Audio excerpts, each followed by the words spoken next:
Samajwadi party को ऐतिहासिक जीत मिली। अब सांसदों की संख्या के हिसाब से बीजेपी और कांग्रेस के बाद समाजवादी पार्टी देश की तीसरी सबसे बड़ी पार्टी है। यूपी में समाजवादी पार्टी ने ये कमाल कैसे किया? देश के सबसे बड़े राज्य में बीजेपी को हराने वाले फैक्टर कौन कौन से हैं और बीजेपी की एक गलती से कैसे 20 सीटों पर मात हो गई? आंकड़ों के साथ ये पूरी रिपोर्ट देखिए। आते आत्मविश्वास की वजह से हमको सीटें कम मिली। यूपी में समाजवादी पार्टी की 37 सीटों ने ही बीजेपी को बहुमत से दूर कर दिया। 2019 में समाजवादी पार्टी को सिर्फ 5 सीटें मिली थीं। 2024 में ये बढ़कर 37 हो गई, जो पिछले चुनाव से 32 ज्यादा हैं। 2024 में बीजेपी को 240 सीटें मिली। बीजेपी 272 के जादुई आंकड़े से 32 सीटें कम लाई है।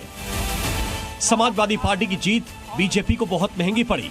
लगातार तीसरी बार बीजेपी बहुमत का आंकड़ा पाने से चूक गई और इसकी वजह है वो गलतियां जिसने बीजेपी का खेल बिगाड़ दिया। यूपी में बीजेपी ने 48 सीटों पर पुराने सांसदों का टिकट रिपीट कर दिया। इनमें से 20 सांसद एंटी इनकम्बेंसी की वजह से चुनाव हार गए। 24 के चुनाव में बीजेपी की इलेक्शन मशीनरी में वो दिक्कतें दिखीं जिसका शिकार 2014 और 2019 में दूसरी पार्टियां थीं। बीजेपी नेता खुद मान रहे हैं कि उम्मीदवारों में जरूरत से ज्यादा कॉन्फिडेंस था और ज्यादातर सीटों पर इसी की वजह से हार मिली। सबसे ज्यादा लोगों को ये ओवर कॉन्फिडेंस था। ये महसूस करते थे कि हम तो जीत ही गए। और भी कई कारण हैं, लेकिन उसमें सबसे बड़ा कारण यही है कि अति आत्मविश्वास की वजह से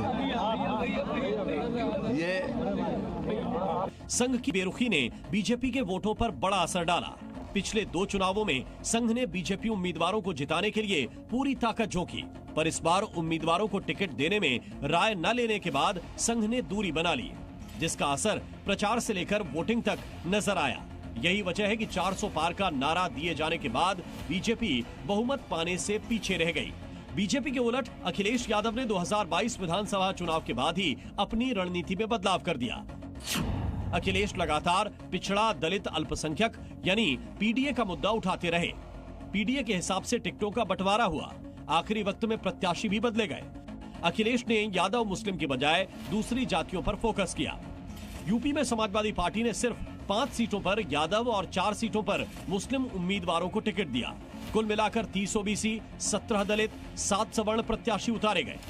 यूपी में 20% के करीब मुस्लिम मतदाता हैं। मुस्लिम आबादी वाली सीटों पर ध्रुवीकरण रोकने के लिए हिंदू उम्मीदवारों को टिकट दिया। बीएसपी ने भी बड़ी संख्या में मुस्लिम समुदाय के प्रत्याशी उतारे, पर मुस्लिमों के 90% वोट इंडी गठबंधन को ही मिले। अब तक बीजेपी चुनावी फॉर्मूले इस्तेमाल करके जीत हासिल करती थी, पर इस बार विपक्षी दलों के चुनावी फंडे बीजेपी पर भारी पड़ गए। ब्यूरो रिपोर्ट, जी मीडिया। जिस भाई को ये न्यूज़ अच्छी लगी तो सब्सक्राइब करो और बेल आइकन को दबाओ। हमको सीटें कम मिली। हमारी वीडियो में शुरू से एंड तक बने बीजेपी की रहें हार और की हमें बड़ी सपोर्ट वजह है करो। राष्ट्रीय शुक्रिया, स्वयं अपने सेवक दोस्तों संघ का साथ न मिलना। जल्द से